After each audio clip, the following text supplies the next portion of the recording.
Hey guys, welcome back to History and Stitches. Today we're going to kind of finish up our months of kindness. I was supposed to be done in November, but y'all know it's been taking me forever to finish all these projects. So far we've done the hat, we've done a dog bed, and today we're going to work on birds' nests. So this is what we're going to make.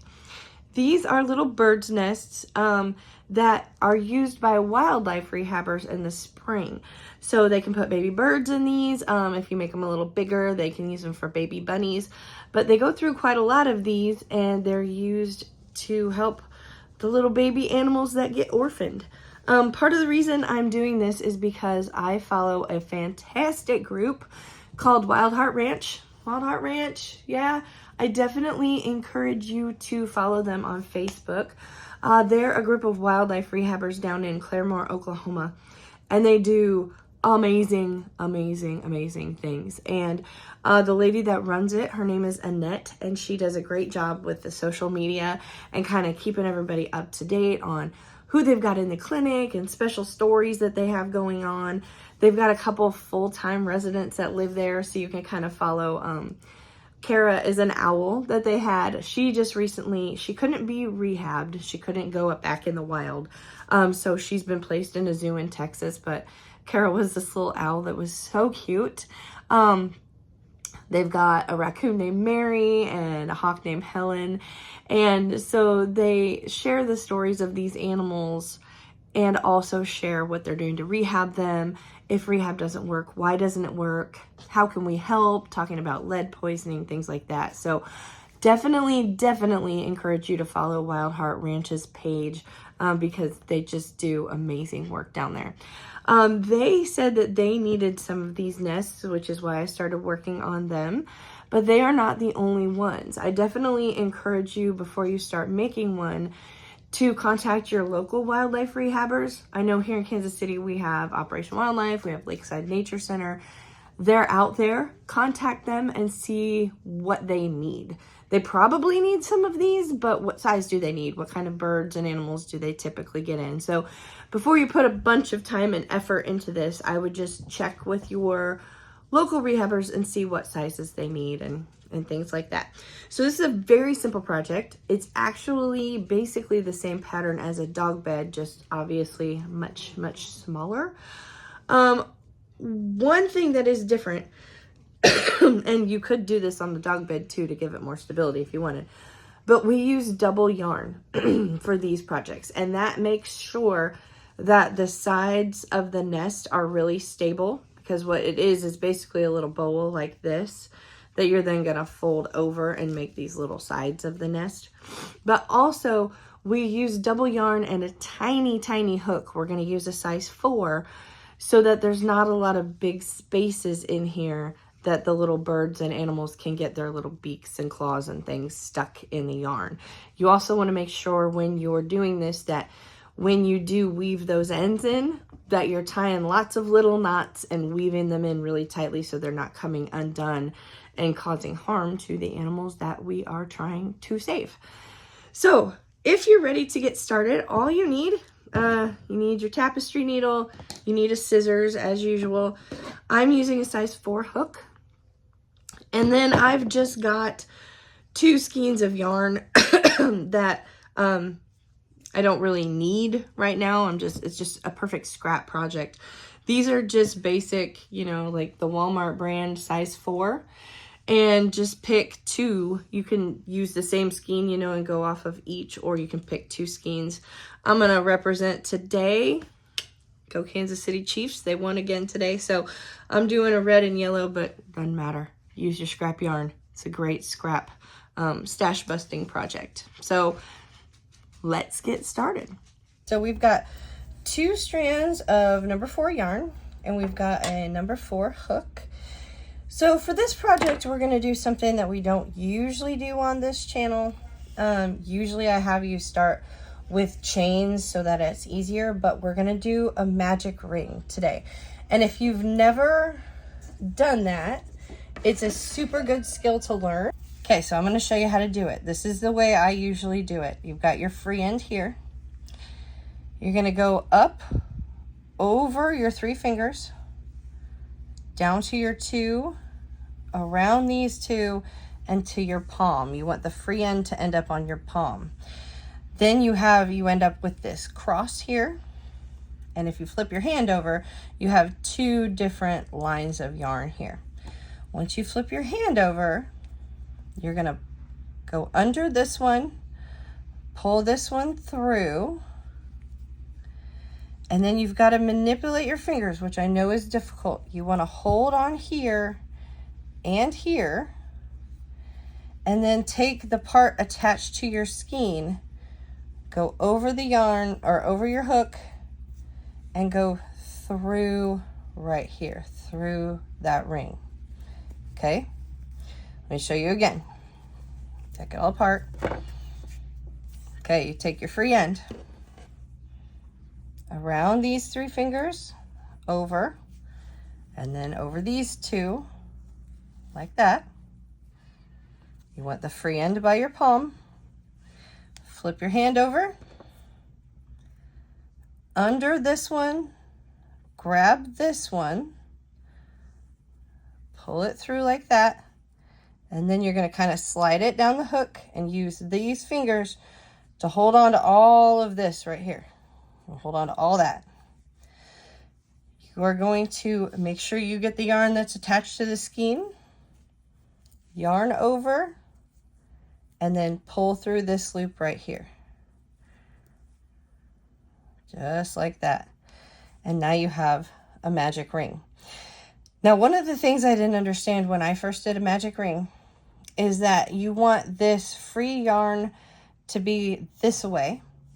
And you're gonna actually, like a lot of people try and start their crocheting here. No, when I say do 6 single crochets into the magic ring, I mean literally you're going into the magic ring in here. So that's what we're gonna do. We're gonna do 6 single crochets around, and you're gonna make sure this yarn, this free yarn here, kind of ends up inside of your single crochets. Okay, so you're gonna go through here, pull that,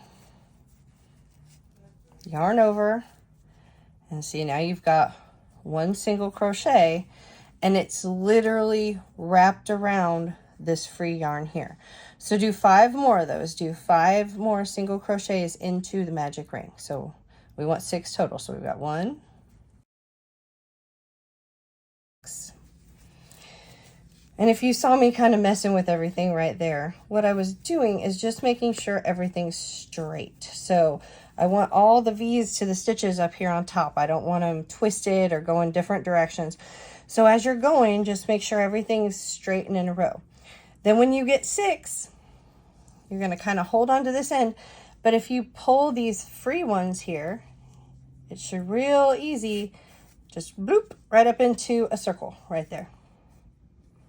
Okay, so now what you're going to do is you're going to increase in every one of these 6. So for every single crochet, you're going to do 2 in each one.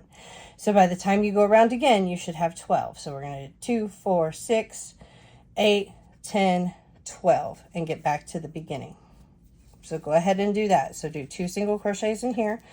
And as you're doing it, make sure you're getting under all 4 of those threads of yarn. You don't want to miss any. You want all 4. So go ahead and do 12 all the way around. Okay, so now you should have 12 stitches all the way around. And like I said, we want to make sure, I know it's a little bit of a struggle to keep it all tight because you're kind of going in the round and you're using a thin hook and 2 strands of yarn. But we're doing that so the little guys don't get their claws and stuff stuck in the yarn. So just make sure you got all of your yarn together. You want 2 on here, and you want to go through all 4 strands. Just make sure you're doing it neatly so they don't get their little claws stuck in it. So we're going to follow a pattern going around now to make this inner circle bigger. And so if you contact your local wildlife rehab and they want bigger ones for bunnies or whatever, you can just follow this pattern all the way around till you have a big enough nest for what you're making it for. So what we did an increase in every one, but now what we're going to do is we're going to do a single crochet and then an increase, and a single crochet and an increase. So basically what we'll do is 1, 2, 3, 4, 5, 6. And we're going to do that all the way around. We should end up with 18. For the next row, we're going to do 1, 2, increase, 1, 2, increase. And then for the next row, 1, 2, 3, increase, 1, 2, 3, increase. You see the pattern? Every row, we're going to add one more single crochet in front of that increase. So for this one, you want to go all the way around. You're going to do 1, 2, 3, 4, 5, 6, and you're going to end up with 18 around. Every round you should be adding 6 because that's what we started with, okay? So go ahead and do 18 around. Okay, so now we've got our 18 around, and we're going to increase again for the next row. So we're going to do 1, 2, 3, 4.